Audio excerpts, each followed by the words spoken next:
with coverage you can count on. This is the Erie News NOWCAST. Good afternoon, I'm Elspeth Meisner, and thank you for joining us for the Erie News Now Weekend NOWCAST. We begin today with the very latest on vaccine distribution in our area. As of Saturday, 46% of Erie County is fully vaccinated. Crawford County follows behind with almost 40% of their population vaccinated, and Warren County comes in third place with almost 32% of their county vaccinated. Sticking to more vaccination numbers as more and more places are lifting their mask mandates in accordance with the CDC, Erie's Roman Catholic Diocese announced it will fully reopen churches and they won't require anybody to wear a mask at Mass. Bishop Lawrence Persico announced Friday that fully vaccinated Catholics don't need to wear a mask at church anymore, but parishioners who aren't fully vaccinated should still wear a mask. He says priests and ushers won't serve as police, requiring people to show their vaccination cards, but says unvaccinated people should still look out for others by simply wearing their masks. And sticking with more mask guidance, 2 Western Pennsylvania amusement parks have updated their mask guidance after the CDC's announcement.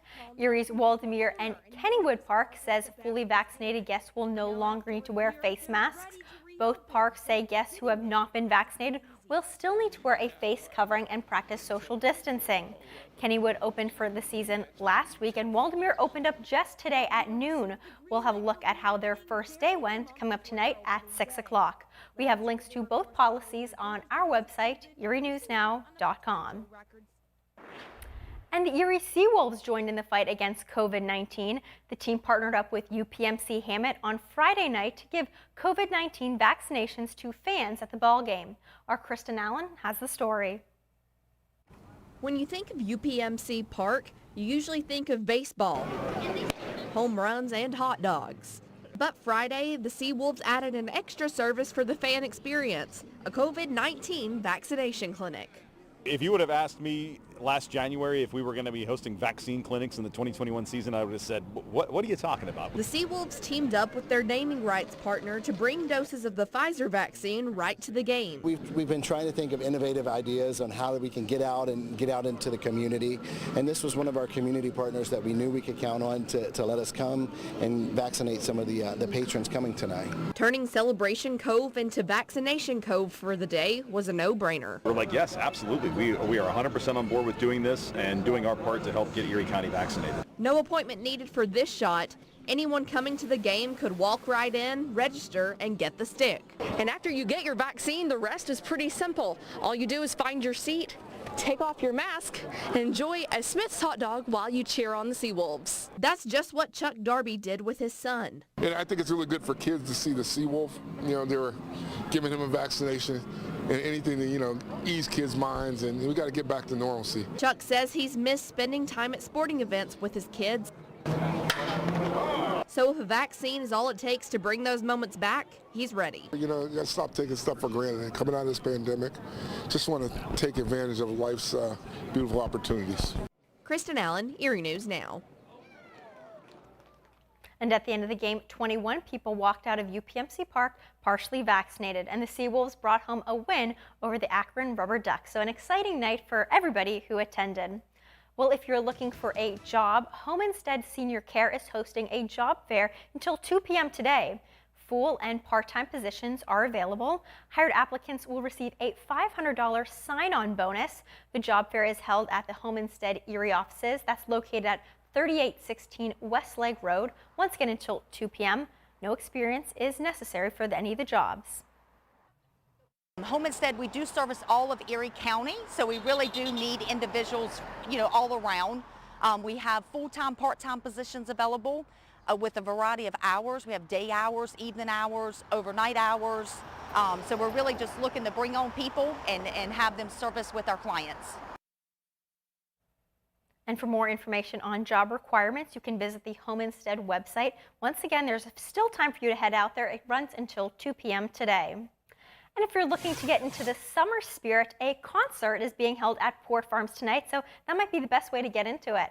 Country music artists The Wild Feathers will be playing there. And it's not too late to get tickets for the Nashville-based group who toured with Bob Dylan and Willie Nelson. Port Farm says if you haven't gotten your tickets yet, there will be $20 at the door. The doors open at 4 p.m. this evening. Concert starts at 7 o'clock, and our Kristen Allen will be there, and she'll be bringing us the full story tonight on Erie News Now. And now turning to more news developing throughout the day, a house on Sunset Boulevard caught fire around 7 o'clock this morning. Multiple fire crews were on the scene. According to the Erie Fire Department's Deputy Chief Mike Fahey, the front porch caught on fire at 417 Sunset Boulevard. Fortunately, nobody was hurt or injured or home at the time. Firefighters were able to get the flames out pretty quickly within 15 minutes. The cause of the fire is still under investigation. We'll continue to bring you the latest updates as we learn them on air and online. And if you're looking to support a local church with good food this weekend, one church has you covered. The Ladies Altar Society of Sacred Heart Church is hosting a spaghetti dinner tomorrow. That's May 16th. They spend most of Friday preparing over 200 gallons of salt, sauce, and 200 meatballs. Volunteers from the church made sure it was all done safely and COVID-friendly as well. In order to stay with COVID guidelines, we've limited the number of volunteers. Everybody here is vaccinated and using social distance. So they've made the meatballs last week and they froze them. They're cooking them today with the sauce that they've been making throughout the week. So it's been a long process, but it's better and didn't cause anybody long nights. Well, that food certainly looks good there. It will be a drive-through event on Sunday in the church parking lot. It runs from noon until 5 p.m. tomorrow, and the cost is $9 per meal. So if you're looking for some pasta, they have you covered. And a local father and daughter group is walking more than 300 miles in just 3 weeks, all to raise money and awareness for people with cerebral palsy. Dan Periton is the head men's coach at Penn State Barron, and he has a daughter with cerebral palsy, and walking is their favorite activity. So they decide to challenge themselves and raise money in the process. Periton says 320 miles in 22 days will certainly be difficult, but it's worth it for his daughter and for other people with special needs as well. Certainly an exciting story to follow within the next few weeks to see if they get it all accomplished. Well, that does it for your Erie News Now Weekend Nowcast. Thanks so much for joining us. Be sure to tune into Erie News Now for the latest news, weather, and sports starting at 6 o'clock. Have a great Saturday.